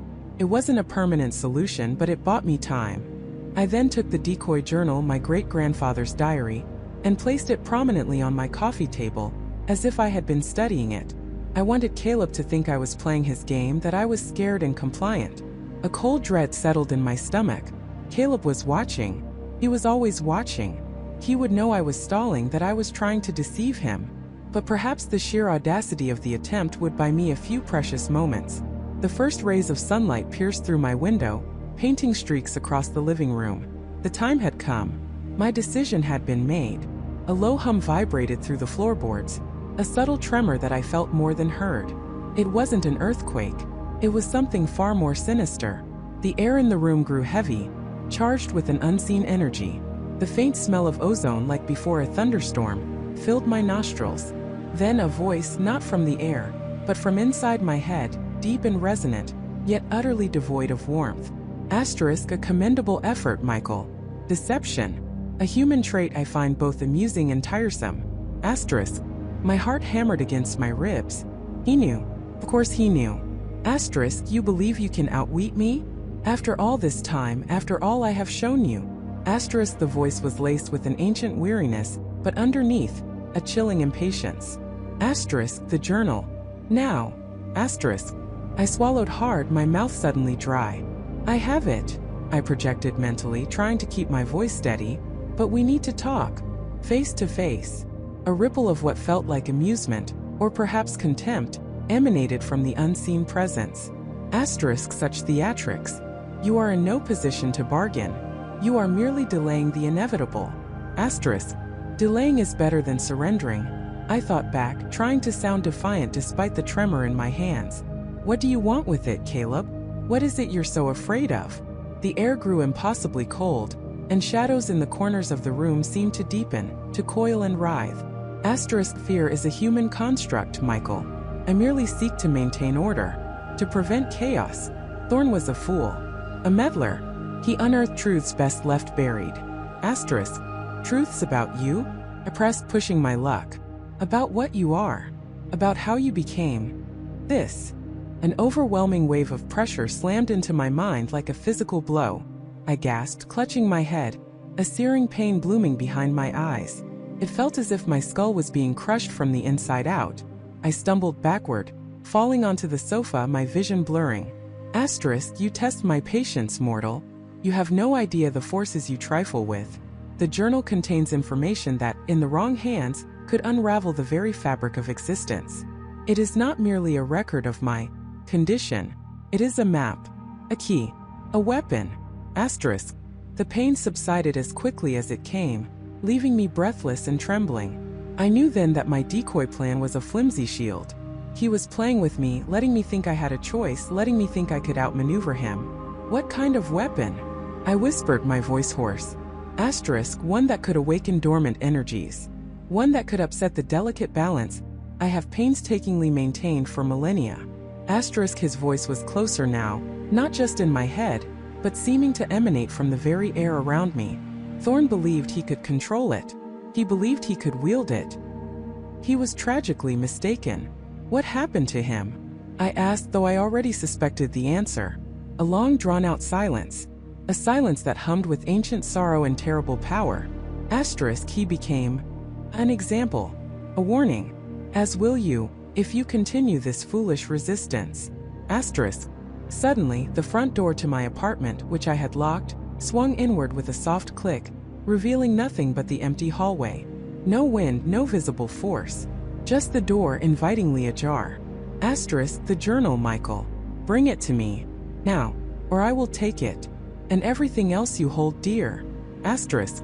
My eyes darted to the safe, hidden behind the painting. He knew it was there. He knew everything. My feeble attempt at deception had been transparent. He hadn't just seen through my plan. He had let me execute it just to watch me squirm. Despair threatened to consume me. He wasn't just powerful. He was omniscient. He was playing a game and I was merely a pawn, a plaything. But then a flicker of defiance sparked within me. If he knew everything, if he was truly omniscient, why didn't he just take the journal? Why the elaborate game? Why the demands? Why not simply phase through the wall, open the safe, and retrieve it without a word? Struck me then. He couldn't. Or perhaps he chose not to. There had to be a rule, a limitation, a barrier he couldn't cross. He needed me to hand it over. Or at least to bring it out into the open. This was my last chance. My only leverage. I pushed myself up from the sofa, my legs wobbly but my resolve hardening. I walked slowly towards the painting, towards the hidden safe. Every fiber of my being screamed at me to run, to hide, to simply give up. But something deeper, a stubborn refusal to be a mere victim, held me firm. I reached the painting, my fingers brushing the canvas. You want the journal, Caleb? I thought, my voice firm despite the tremor. Then come and get it yourself. Face me. The air crackled. The temperature in the room plummeted further, and I could see my breath in the frigid air. The shadows around me seemed to coalesce, to gain substance, swirling like dark smoke. Asterisk. A bold challenge, Michael. And a foolish one. Asterisk. The voice was no longer just in my head. It was a physical presence, vibrating through the very bones of the building. The apartment lights flickered wildly, then died, plunging the room into a deep, oppressive gloom, illuminated only by the faint, gray light of the approaching dawn. From the swirling shadows in the center of the room, a form began to emerge. Not a solid figure, not yet. More like a ripple in the air. A distortion of reality, shimmering and twisting. It was the outline of a man, tall and slender, his features indistinct, shrouded in an unnatural darkness. My breath caught in my throat. This was it. The man who never aged. The phantom who had haunted my life, destroyed my friends, and now stood before me. A swirling vortex of shadow and ancient power. He was manifesting. He was coming for the journal. And I, armed with nothing but a desperate hope and a hidden book, was standing directly in his path. The dawn had arrived, and my decision had indeed been made for me. The confrontation was inevitable. The dawn had arrived, and my decision had indeed been made for me. The confrontation was inevitable. The first rays of sunlight, weak and hesitant, pierced through the blinds, casting long, distorted shadows across my living room. Each tick of the grandfather clock in the hall echoed like a drumbeat in my chest. My breath was shallow, my hands clammy. I was no hero, no warrior, just a man who had stumbled upon a horrifying truth, armed with nothing but a desperate hope and a hidden book. The journal, carefully wrapped in an old cloth, lay tucked away in a hollowed-out compartment beneath a loose floorboard near the fireplace, the last place anyone would think to look, I hoped. I stood by the window, my gaze fixed on the quiet street, but my mind was elsewhere, anticipating the impossible. I didn't expect a car to pull up, or a knock on the door. Elias Thorne didn't operate that way. He was a force of nature, a whisper in the subconscious, a shadow that solidified. I felt him before I saw him. It started subtly, a chill that had nothing to do with the morning air. The colors in the room seemed to deepen, then shift, as if reality itself was holding its breath. The silence grew heavy, oppressive, no longer just an absence of sound but a presence. My reflection in the window pane flickered, distorted for a split second, then cleared. But it wasn't my reflection anymore. Standing behind me in the very room was Elias Thorne. He hadn't walked in, hadn't materialized with a flash of light. He was simply there. One moment an empty space, the next, a man of impossible elegance, his eyes, those ancient, knowing eyes, fixed on me with an unnerving calm. He wore a dark, impeccably tailored suit, a relic of a bygone era that somehow looked perfectly natural on him. His silver hair gleamed in the dim light, and a faint, almost imperceptible smile played on his lips. "You've been expecting me, haven't you, Michael?" His voice was a low murmur, smooth as polished stone, yet carrying an undercurrent of immense power. It resonated not just in my ears but in my very bones. I spun around, my heart hammering against my ribs, a primal fear coiling in my gut. But beneath the fear, a spark of defiance flickered. "I have. What took you so long?" I tried to keep my voice steady, but it cracked on the last word. Elias chuckled, a soft, dry sound. "Patience, Michael, is a virtue I've had millennia to cultivate. And besides, I wanted to see what you would do. How you would react to the truth. To the echoes of my existence." He took a slow, deliberate step forward. "You've proven quite resilient. Your uncle Arthur was less so." The mention of Arthur sent a fresh wave of anger through me. "You manipulated him. You drove him mad." "Madness is merely a perception of reality that differs from the norm," Elias countered smoothly. "Arthur was receptive. He had a natural curiosity, a thirst for the profound. I merely guided him towards the understanding I wished him to attain. He was a vessel, a scribe. And you, Michael, are his unwitting successor." He stopped a few feet from me, his presence radiating an almost tangible coldness. "Now let's dispense with the pleasantries. The journal. Where is it?"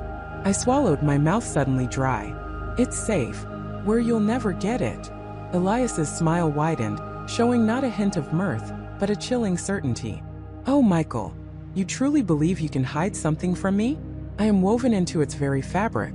Every word, every ink stroke, every thought Arthur recorded under my subtle influence. It all resonates with my essence. I can feel its presence. It's like a beacon in the darkness, drawing me."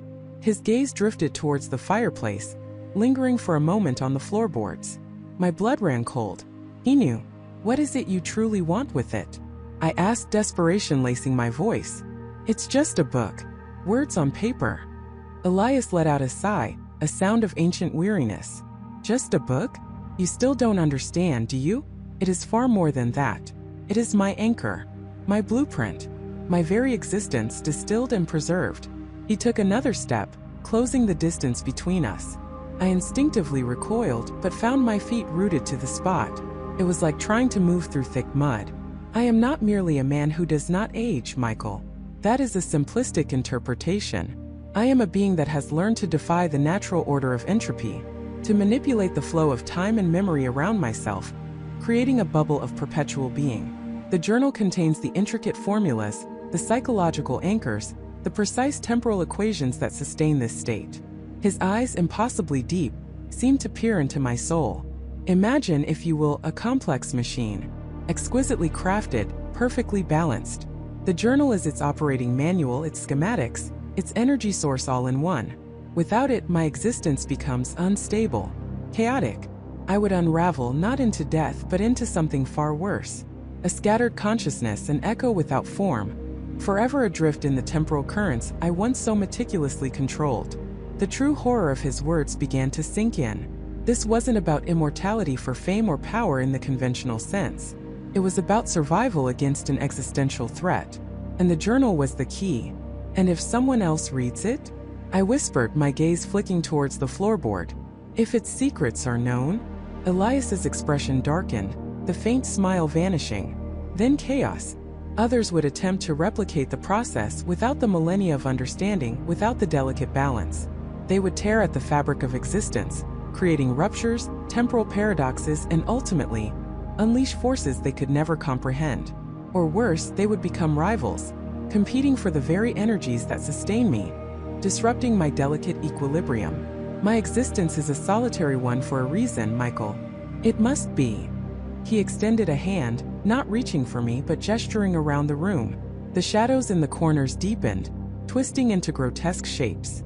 The air grew heavy, thick with an unseen pressure. A vase on the mantelpiece vibrated, then lifted a fraction of an inch before settling back down with a soft thud. It was a subtle, chilling display of power, a mere fraction of what he truly commanded. "You see, Michael," Elias continued, his voice now colder, sharper, "I do not merely influence minds. I can manipulate the very threads of reality subtly, precisely, and I can take what is mine. Give me the journal now, and perhaps I will allow you to continue your brief, insignificant existence undisturbed." My mind raced. He was powerful, terrifyingly so. I couldn't fight him physically, but I had the journal, and I had spent weeks poring over its cryptic entries, sensing the layers of meaning beneath Arthur's frantic handwriting. I had begun to understand that it wasn't just a record of Elias's method, but perhaps also its vulnerability. He was right. I couldn't hide it from him. He could feel it. He would take it. But what if the journal wasn't just a manual to be protected, but a weapon to be wielded? Arthur's original entries, before Elias's influence took over, hinted at a deeper truth, a way to undo or contain the process. Elias needed it intact for his stability, but what if it was altered? What if a specific passage, once activated or changed, could disrupt his anchor, not just destroy it? I looked at Elias, his ancient eyes fixed on me, radiating an unwavering certainty. He expected me to crumble, to surrender. But I had seen the emptiness in Arthur's eyes, the slow erosion of his soul. I wouldn't let Elias continue his reign of manipulative immortality. "No," I said, my voice gaining strength, surprising even myself.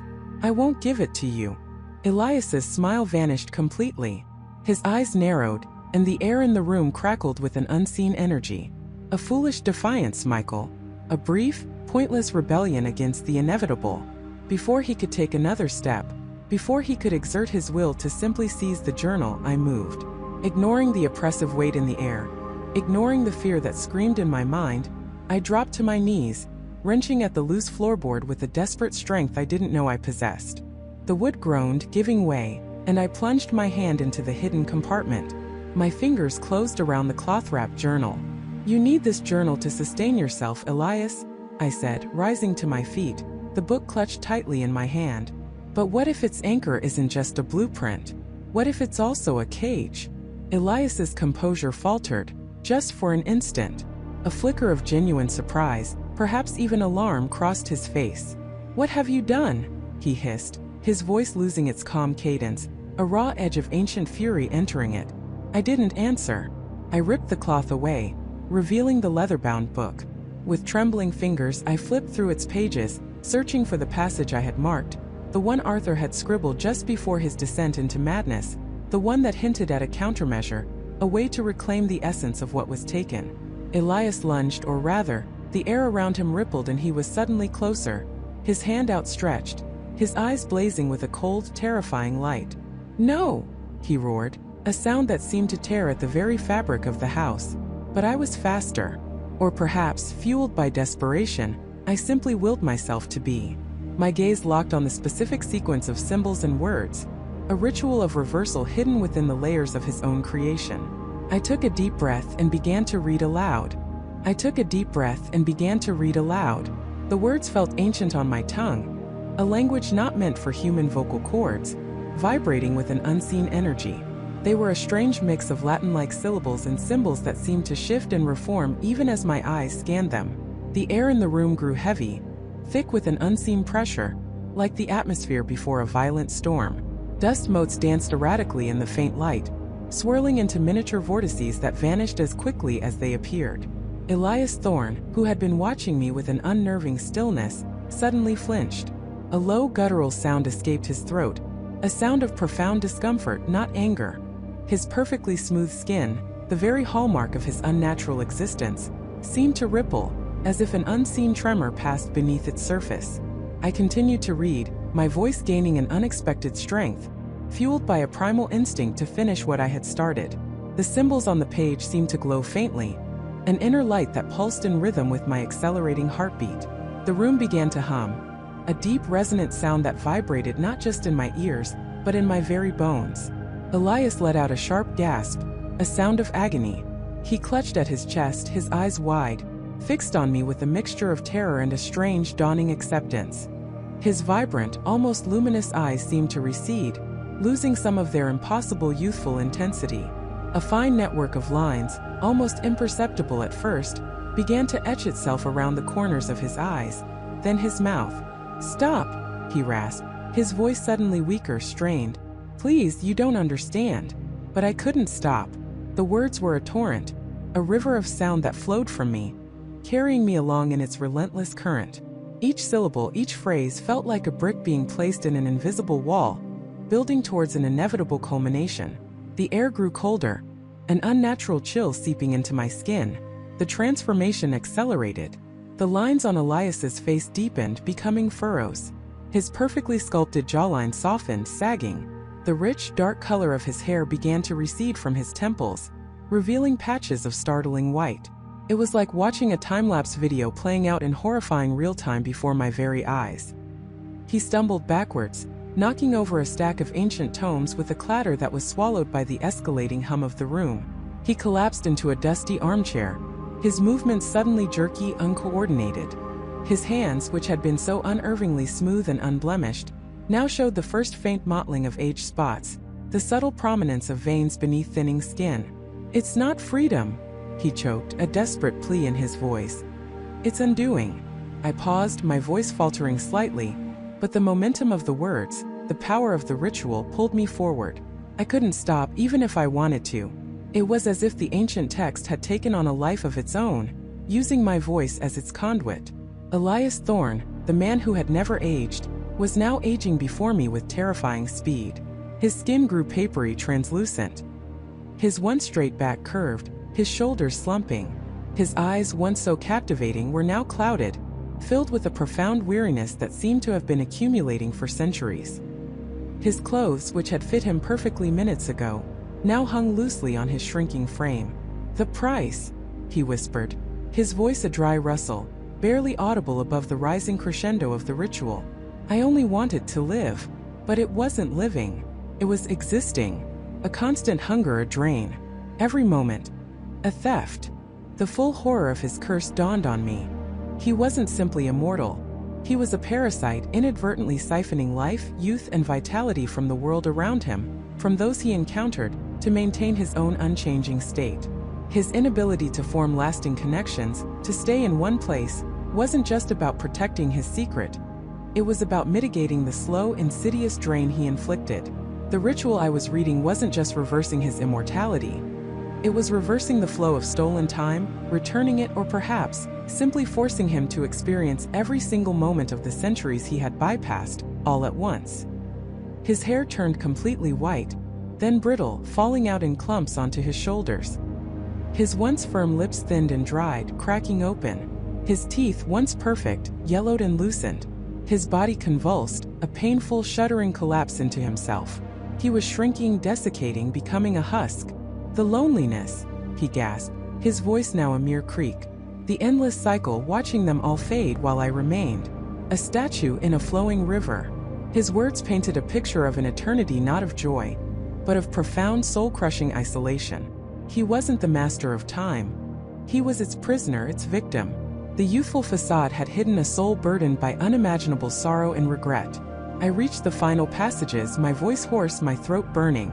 The symbols on the page pulsed with blinding intensity, casting stark shadows that danced like specters around the rapidly decaying figure in the armchair. The hum in the room reached a deafening peak, a sound that threatened to shatter my eardrums. Elias Thorne's eyes, now milky and sunken, flickered to mine one last time. There was no anger, no malice, only a profound, heartbreaking relief. A single ancient tear traced a path through the deep valleys of his withered cheek. "Thank you," he wheezed, the sound barely a breath. And then, as I uttered the very last word of the ritual, a blinding flash of white light erupted from his form, momentarily engulfing the entire room. The sound ceased abruptly, replaced by an eerie, absolute silence. When my vision cleared, the armchair was empty. Where Elias Thorne had been, there was nothing but a fine layer of ash, a whisper of dust that settled gently onto the worn fabric of the chair, and a faint, almost imperceptible scent of ozone and ancient parchment. The room, once vibrant with an unseen power, now felt utterly drained, spent. The air was still, cold, and strangely clean. I stood there, trembling, the ancient book still clutched in my hands, my chest heaving. The silence was deafening, the absence of Elias Thorne a gaping void. He was gone. The man who never aged was no more. He had finally caught up with time, and time, in its infinite cruelty and mercy, had claimed him. My legs gave out, and I sank to the dusty floor, the book falling from my numb fingers. My mind reeled, trying to process the impossible truth of what I had just witnessed. Centuries of life undone in a matter of minutes. A man trapped by his own desire to escape the inevitable, finally freed by its reversal. I spent what felt like hours huddled on that floor, the cold seeping into my bones, grappling with the enormity of the secret I now carried. The sun began to set, casting long bruised shadows through the grimy windows, painting the room in hues of orange and purple. Eventually, the instinct for self-preservation kicked in. I had to leave. I had to get out of this house, this mausoleum of stolen time. I pushed myself up, my muscles aching, my head throbbing. I retrieved the book. It was dangerous, a relic of forbidden knowledge. I couldn't leave it here for someone else to stumble upon, to perhaps repeat Elias's tragic mistake. With a heavy heart, I made my way through the labyrinthine corridors, past the forgotten artifacts and the silent echoes of centuries past. The house felt different now, stripped of its oppressive aura, oddly peaceful, as if a great weight had been lifted from its ancient foundations. Stepping out into the cool night air, the stars were already beginning to pepper the vast canvas above. The world outside felt vibrantly alive, brimming with the precious, fleeting energy that I had never truly appreciated until now. I never told anyone what happened in that house. How could I? Who would believe me? The story of Elias Thorne, the man who never aged, became my own silent burden, a profound secret etched into the deepest corners of my being. The experience changed me fundamentally. The frantic chase for answers, the terrifying confrontation, the witnessing of an impossible end. It all served to reframe my understanding of life itself. We are all living on borrowed time. Each second a gift, each breath a privilege. Immortality, I realized, was not a blessing, but a curse. A cruel joke played by time on those who dared to defy it. To live forever is not to live at all, but to merely exist, detached and alone, watching the vibrant tapestry of life unfold and fade without you. I left the town, leaving behind the ghost of Elias Thorne and the echoes of his endless sorrow. I found a new purpose, a newfound appreciation for the mundane beauty of everyday existence, for the warmth of human connection, for the bittersweet certainty of an ending. Because it is in the finite nature of our lives that we find our greatest meaning, our deepest loves, and our most profound joys. The man who never aged taught me that the greatest adventure isn't to escape time, but to truly live within it, embracing every precious, fleeting moment, knowing that one day, like all things, we too will return to the dust from which we came. And perhaps that is the most beautiful mystery of all.